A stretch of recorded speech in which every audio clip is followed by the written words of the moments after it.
그대가 뭔데 감히 내 딸이 되겠다고 나서는 거예요?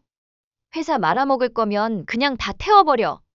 박정수 여사의 싸늘한 한마디, 그리고 독고타게 광기 어린 외침. 이 두 문장이 던져진 순간 한 가족의 운명이 요동치기 시작합니다. 기억을 잃어가는 박정수 여사는 마광숙의 진심을 알기 전까지 냉혹하게 말했죠. 한편 독고탁은 신라주조를 벼랑 끝으로 몰고 가며 오강수와 오범수에게 복수의 칼끝을 겨눕니다. 장미애는 자신이 가진 마지막 카드를 꺼내며 반격을 시작하죠. 모든 갈등이 하나로 휘몰아치는 그 순간, 마광숙은 박정수 여사의 생명을, 오광수는 신라주조의 회생의 열쇠를 쥐고 나섭니다. 그리고 이제 가족이라는 이름으로 다시 시작하려는 자들과 끝장을 보려는 이들의 대격돌이 펼쳐집니다. 이번 화, 이 모든 감정의 폭풍 속에서 과연 누가 살아남을까요? 지금 바로 구독과 좋아요로 함께 해주세요. 그러나 박정수 여사는 멈추지 않았습니다. 왜냐고요? 그녀의 마음은 여전히 민서 곁에 있었기 때문입니다. 민서야, 엄마가 이번엔 꼭 널 살릴 수 있대. 기다려, 금방 갈게. 그 한마디, 병실은 얼어붙었고 공기는 멈췄습니다. 15년 전 세상을 떠난 딸의 이름을 입에 올린 박정수 여사. 그녀의 눈빛은 지금 과거를 살고 있었습니다. 장모님, 아니, 박정수 여사님. 한동석은 입을 꾹 다문 채 병실을 빠져나왔습니다. 창백한 얼굴에선 말 대신 고요한 절망만이 흘렀습니다.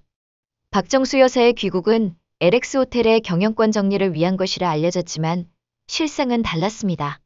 그녀는 조기 치매와 급성 조혈계 암이라는 진단을 받았고 아무에게도 말하지 않은 채 생의 마지막을 정리하고자 했던 것이었죠. 내가 무너지기 전에 내가 정리한다. 그 무렵 그녀의 귓가를 스친 이름 하나, 마광숙.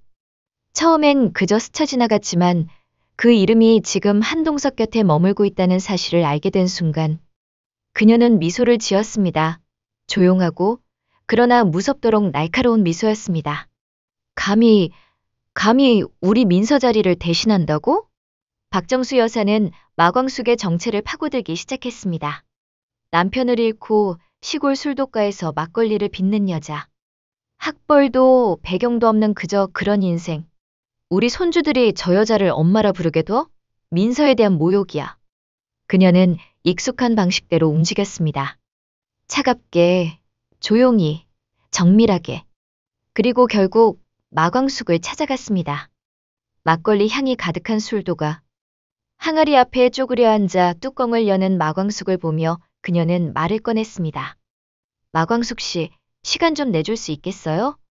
마광숙은 고개를 들었고 냉정한 눈빛의 박정수를 조용히 안내했습니다. 앉으세요. 차라도 한 잔 드릴게요. 내가 가진 LX 호텔 주식이면 한동석 회장 자리도 끝입니다.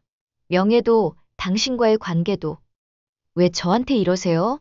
저는 그저 그 사람 곁에 있고 싶을 뿐입니다. 힘들 때 기댈 수 있는 어깨가 되고 아이들 곁에서 조용히 웃고 싶었어요. 마광숙 씨, 당신 같은 여자가 우리 민서 자리를 넘보다니 그게 말이 된다고 생각하나요? 잠시 뜸을 들인 마광숙은 조용히 말을 이었습니다. 여사님도 저희 가족이시잖아요. 아이들에겐 할머니시고 회장님에겐 영원한 장모님이세요. 제가 딸이 되어드릴게요. 우리 함께 가족처럼 살아보면 어떨까요? 서로를 의지하고 따뜻하게 안아주는 그런 가족 말이에요. 그 말에 박정수 여사는 입가를 떨며 분노를 터뜨렸습니다. 그대가 뭔데 감히 내 딸이 되겠다고 나서는 거예요? 그녀의 눈빛에는 분노와 질투, 그리고 감춰진 슬픔이 가득 담겨 있었습니다. 막걸리나 빚는 여자가 우리 손주들 앞에서? 그게 어딜 감히. 그 순간 그녀는 휘청이며 쓰러졌습니다. 여사님! 마광숙은 박정수를 부축하며 응급실로 달려갔습니다. 검사 결과는 충격적이었습니다. 급성 조혈계 암입니다. 조기 치매도 함께 진행 중입니다. 그리고 지금 당장 이식하지 않으면 생명이 위태롭습니다. 마광숙은 조용히 고개를 끄덕였습니다. 검사해주세요. 골수, 제가 맞는지 여사님을 위해서라면 망설일 이유가 없어요. 지금이라도 제가 할 수 있는 걸 하겠습니다. 검사 결과 골수영질은 일치했습니다. 기증하겠습니다. 바로 수술해 주세요. 며칠 후 박정수 여사는 중환자실에서 눈을 떴습니다. 기증자요? 마광숙 씨입니다. 그 순간 그녀의 표정은 무너졌습니다. 믿고 싶지 않은 현실이었습니다. 15년 전 박정수 여사는 급성 혈액암으로 투병 중이던 딸 민서를 살리지 못했습니다. 골수 이식자가 끝내 나타나지 않았고 그녀는 아이를 떠나보내야 했습니다. 하지만 지금 그토록 미워했던 마광숙이 자신의 생명을 지켜준 존재가 되었습니다. 그럴 리가 없어. 그녀는 믿을 수 없다는 듯 중얼거렸습니다. 문이 열리고 마광숙과 한동석이 함께 들어섰습니다. 박정수 여사는 마광숙의 얼굴을 바라보다가 민서의 젊은 시절 모습을 겹쳐보았습니다. 그리고 눈물이 흘렀습니다. 민서야, 엄마가 이번엔 널 살릴 수 있대. 드디어. 그녀는 떨리는 팔로 마광숙을 끌어안았습니다. 엄마, 전 괜찮아요. 그 순간 한동석 역시 눈시울을 붉혔습니다. 박정수 여사의 고집과 냉정, 모든 말과 행동은 결국 무너지는 자신을 감추기 위한 마지막 자존심이었습니다. 그리고 이제 진짜 이별을 준비해야 하는 시간이 다가오고 있었습니다. 한편 독고탁의 집무실에선 연일 고성이 터져나옵니다. 회사 말아먹을 거면 그냥 다 태워버려. 파리한 얼굴로 재무 보고서를 집어던진 그는 이미 이성을 잃은 사람처럼 보였습니다. 이게 다 뭐야? 이게 매출이야? 손실이야? 날 엿먹이자는 거야? 재무 담당 이사는 식은땀을 흘리며 입을 열었죠. 회장님, 지난 분기 런칭한 프리미엄 막걸리 라인이 수요를 못 맞추고 있습니다. 마케팅 비용과 고급 원재료 수입으로 수익이. 닥쳐! 프리미엄이 뭔지 몰라? 몇 달만 더 기다려보라니까. 하지만 그 기다림의 끝은 파산 직전이었습니다. 루머 조작이 들통나며 시장 신뢰를 잃었고 매출은 반토막, 주가는 폭락, 내부 고발 조짐에 감사팀까지 움직이며 회사는 수렁으로 빠지고 있었습니다. 그러나 독고탁은 멈추지 않았습니다. 그의 목표는 단순한 경영이 아니었으니까요. 장미애, 네가 낳은 그 막내, 술도가의 오광수, 내가 가만둘 것 같아? 그리고 세리가 사랑하는 그 교수놈, 오범수? 좋아, 다 같이 끝장 보자고. 이건 사업이 아니었습니다. 철저히 감정의 전쟁이었고 독고탁은 가족을 박살내기 위해 회사까지 희생시켰습니다. 그 와중에 장미애는 자신이 미혼모 시절 낳은 아들 오광수의 존재가 세상에 드러난 이후 모든 이목이 자신에게 집중되고 있음을 느끼며 더 이상 참지 않고 자신의 뜻대로 움직이기로 결심합니다. 숨기고 싶은 모든 비밀이 드러난 지금 그녀는 더 이상 억누르지 않고 자신이 진정으로 하고 싶은 일들을 하며 살아가겠다고 다짐했습니다. 장미애는 독고탁이 자신에게 품고 있는 증오와 배신감, 그리고 오광수를 향한 억눌린 분노를 더 이상 방치하지 않기로 결심했습니다. 독고탁이 술도가를 향한 무리한 확장으로 회사를 위기에 몰아넣으면서도 이혼은커녕 감정의 사슬에서 벗어나지 못하는 현실 속에서 장미애는 이 모든 문제를 스스로 해결하겠다는 의지를 굳혔습니다. 장미애는 움직이기 시작했습니다. 더는 머뭇거릴 시간이 없었습니다. 그녀는 자신이 보유한 신라주조 지분 28% 중 13%를 오광수에게 넘겼고 그 순간부터 판이 달라졌습니다. 장미애의 지분을 받은 오광수는 서류를 손에 들고도 한참 동안 말을 잃었습니다. 자신이 이런 책임을 져도 되는 걸까? 술도가에 대한 배신은 아닐까? 그 고민이 깊게 드리워진 채 그는 신라주조의 대주주를 찾아가 신라주조의 현재 상황에 대해 물었습니다.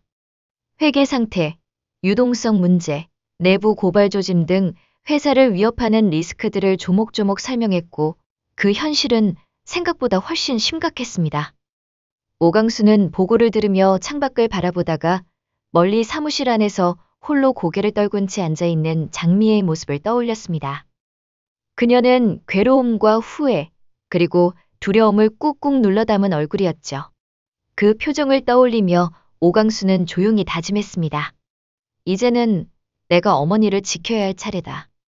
그리고 오광수는 형들과 마광숙, 한동석이 함께한 자리에서 신라주조의 현 상황을 솔직하게 이야기하고 그들의 응원을 받으며 다시 한번 끈끈한 형제애를 확인합니다. 주식을 넘겨받은 오광수는 즉시 경영진을 소집했습니다. 회계팀, 재무팀, 기획실 모두에게 현황 보고를 받으며 그는 내부의 문제를 정밀하게 파악했습니다. 유동성 위기, 브랜드 이미지 실추, 내부 고발 조짐까지 모든 게 임계점을 향해 치닫고 있었습니다. 그러나 오광수는 흔들리지 않았습니다. 그는 술도가의 마광숙에게 직접 도움을 요청했고 마광숙은 곧장 신라주조로 향했습니다. 그녀는 공장 창고에 쌓여있는 막걸리를 하나하나 시음하며 품질 상태를 점검했습니다. 오래된 재료의 산화 문제, 비위생적인 보관, 숙성 과정의 오류까지 마광숙은 단번에 문제를 짚어냈습니다. 이건 발효가 아니라 부패에 가까워요. 이렇게 만든 술은 아무리 마케팅을 해도 안 팔립니다. 그녀는 독수리 술도가의 노하우를 바탕으로 새로 배합한 레시피를 제안했고 신라주조의 기술팀과 함께 테스트 생산을 시작했습니다. 동시에 오광수는 한동석에게 도움을 청했습니다. 한동석은 재무 재구성과 브랜드 이미지 회복 전략을 조언하며 말했습니다. 강수 씨, 제일 먼저 할 일은 제품을 제대로 만드는 겁니다. 그 다음은 그걸 시장에 어떻게 전달할지를 고민해야죠. 마케팅은 감동을 전하는 일이니까요. 오광수는 이 모든 걸 노트에 빽빽이 적으며 배워갔습니다. 그는 단순한 투자자가 아니라 진짜 경영자로서 신라주조를 다시 세우려는 의지를 다져갔습니다. 그리고 마침내 장미애는 독고탁을 찾아가 말했습니다. 이젠 끝내야 해요. 당신과 나, 그리고 이 회사의 왜곡된 과거를요. 독고탁은 장미애의 눈을 피하지 못했습니다. 늘 남편에게 맞춰주고 뒤에서 조용히 내조하던 그녀가 이제는 한치의 흔들림 없이 자신의 뜻을 또박또박 내뱉는 모습에 독고탁은 말문이 막혔습니다. 장미애는 조용히 서류를 내밀며 말했습니다. 이건 신라주조의 지배구조 변경 동의서예요. 당신은 이제 이 회사에 손댈 수 없어요. 내가 넘긴 지분은 강수에게 갔고 내일 회의에서도 당신은 더 이상 영향력이 없다는 걸 모두가 알게 될 겁니다. 순간 독고탁의 손끝이 떨렸습니다. 자신이 움켜쥐고 있던 세계가 조용히 무너지고 있다는 사실이 뼈에 사무쳤습니다. 장미애는 그 떨림을 지켜보다가 조용히 숨을 내쉬며 말을 이었습니다. 당신이 망치려는 건 이 집안만이 아니에요. 내 아이, 내 이름, 그리고 내 앞날까지. 전부 당신 손에 있었죠. 하지만 이제는 아니에요. 난 이걸 지킬 거예요. 당신 없이도. 그 말에 독고탁은 한참을 말없이 서 있었습니다. 장미애가 처음으로 그에게 등을 돌린 순간이었습니다. 그는 자신이 만든 잔해 속에서 장미애가 건넨 서류를 바라보았습니다. 장미애는 마지막으로 조용히 덧붙였습니다. 당신이 어떤 선택을 하든 그건 이제 당신 몫이에요. 하지만 기억해요. 난 이제 당신 뒤에 서 있는 여자가 아니에요. 당신 앞에 있는 사람으로 남을 겁니다. 주주총회는 단 하루 앞으로 다가왔습니다. 더 이상 독고탁은 회사를 움켜쥘 수 없었고 장미애는 결단의 문턱 앞에 섰습니다. 사랑과 분노, 연민과 결심이 엇갈리는 이 밤. 가족이라는 이름 아래 다시 하나가 되려는 자들과 모든 것을 무너뜨리려는 자의 마지막 몸부림이 격돌합니다. 박정수 여사는 점점 무너지는 기억 속에서도 마광숙이라는 여인을 지워낼 수 없었습니다. 차가운 이성으로 외면하려 했지만 시간이 흐를수록 그 이름은 마음을 찌르고 들어왔죠. 그리고 어느 밤 의식이 혼미한 와중에도 그녀는 이렇게 중얼거렸습니다. 민서야, 엄마가 미안하다. 광숙이란 여자를 보니 네가 떠오르더구나. 병이 그녀의 몸을 무너뜨려도 진심은 남았습니다. 마광숙은 그 진심을 외면하지 않았습니다. 누군가의 아픔이 아니라 가족의 고통이라 믿었기에 그녀는 박정수의 병실을 조용히 지켰습니다. 한편 장미애는 더 이상 과거의 죄책감에 휘둘리지 않기로 결심했습니다. 오광수와 함께 더는 숨지 않고 스스로를 지켜내기로 한 것이죠. 오광수 역시 신라주조의 위기를 돌파하기 위해 뛰기 시작했습니다. 형제들과의 의리, 마광숙의 술도가 기술, 그리고 한동석의 조언까지. 그는 단단해지고 있습니다. 그리고 이제 가족을 지키기 위해 누군가는 싸우고 누군가는 품으며 누군가는 떠나려 합니다. 다음 회 누가 남고 누가 떠날 것인가? 사랑과 진심이 흔들리는 그날, 당신의 가슴을 울릴 또 하나의 이야기가 시작됩니다.